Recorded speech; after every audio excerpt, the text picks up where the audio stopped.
Gusto mo bang tumanda ng patras? Sabi nila, tumatanda ka na. Pero alam mo, sa mata ng Diyos, pwede kang tumanda ng patras. Yes, our body may grow older, but when our heart stays close to God, our spirit becomes new every day. Bagamat humihina ang ating katawang panlabas, patuloy namang pinapanibago araw-araw ang ating katawang panloob.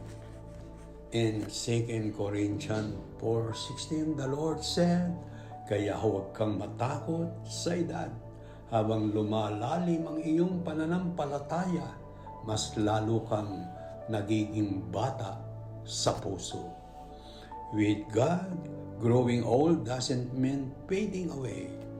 It means growing stronger in spirit. Amen? God bless us all. Pagpalain tayo ng Diyos.